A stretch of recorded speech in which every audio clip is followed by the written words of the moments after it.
जय हिंद दोस्तों। ट्रिपर के क्लासेस में आपका फिर से स्वागत है। मैं यह वीडियो काफ़ी दिनों के बाद बना रहा हूं, तो इसके लिए मुझे क्षमा कीजिएगा। तो देरी न करते हुए आइए बिहार स्पेशल टॉपिक को आगे बढ़ाते हैं। तो सबसे पहले आइए हम बिहार के प्राचीन भारत की जानकारी लेते हैं। तो दोस्तों देखिए, प्राचीन इतिहास। बिहार के ऐतिहासिक परिचय को निम्नलिखित शीर्षों के अंतर्गत दिए गए तथ्यों के आधार पर प्राप्त किया जा सकता है। पुरापाषाण काल। इस काल के प्रमुख पुरातात्विक अवशेष मुख्यतः दक्षिण बिहार से प्राप्त हुए हैं। इसमें पत्थर की कुल्हाड़ी, चाकू, खुरचनी तथा खुरपी आदि है।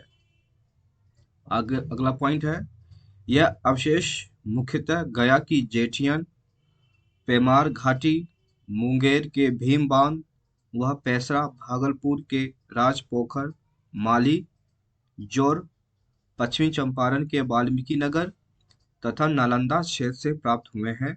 इसके अतिरिक्त गया जिले की शेर घाटी में प्रागैतिहासिक मानव के चट्टानी आवास के 2 साक्ष्य भी प्राप्त हुए हैं। आगे देखते हैं, मध्यपाषाण काल। इस काल के साक्ष्यों के अंतर्गत मुंगेर जिले से छोटे आकार के पत्थर निर्मित तेज हथियार तथा नोक वाले औजार मिले हैं। आगे देखते हैं, नवपाषाण।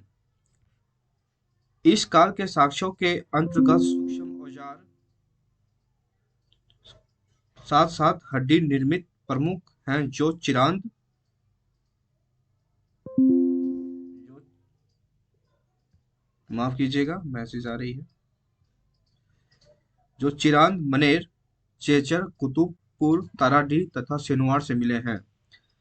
इनमें चिरांद हड्डी के उपकरणों के लिए पूरे देश में विख्यात है। आगे देखते हैं, ताम्रपाषाण।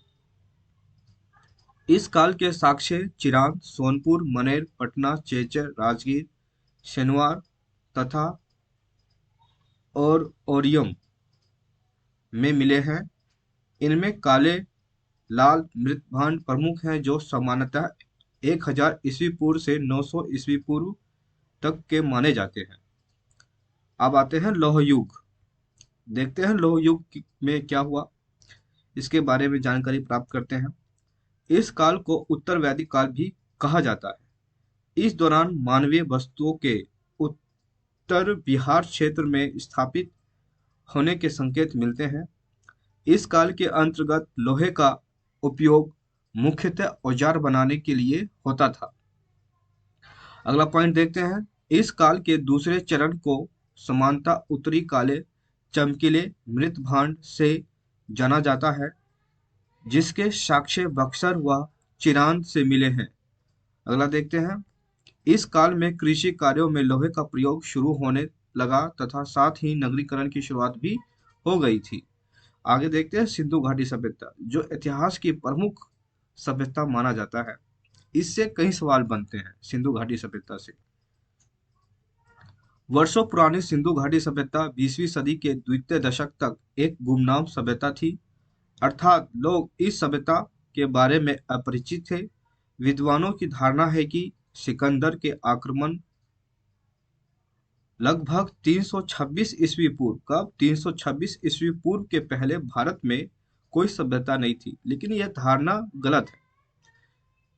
20वीं सदी के तृतीय दशक में 2 पुरातात्विक शास्त्रियों, पहला दयाराम साहनी और दूसरा राखाल दास, यहाँ पे गलती हुआ है, राखाल दास बनर्जी ने हड़प्पा और मोहनजोदड़ो के प्राचीन स्थलों से पुरावस्तुएं प्राप्त कर यह सिद्ध कर दिया कि सिकंदर के आक्रमण से पहले भी, मतलब पूर्व भी, एक सभ्यता थी जो सबसे प्राचीन, उस समय के सबसे प्राचीन सभ्यता, मेसोपोटामिया ऐसे सभ्यता से भी प्राचीन समकालीन सभ्यता में सबसे विकसित थी। कौन? हड़प्पा सभ्यता, सिंधु घाटी की सभ्यता।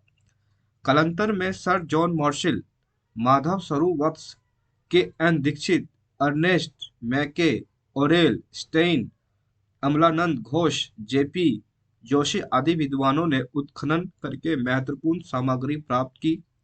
उत्खनन से प्राप्त अवशेषों के आधार पर इस पूरी सभ्यता को सिंधु घाटी सभ्यता या हड़प्पा सभ्यता अथवा इसके मुख्य स्थल के नाम हड़प्पा सभ्यता के नाम से जाना गया। तो इस वीडियो को अपने दोस्तों के साथ शेयर कीजिए और इससे लाइक सब्सक्राइब कीजिए। धन्यवाद इस वीडियो को देखने के लिए।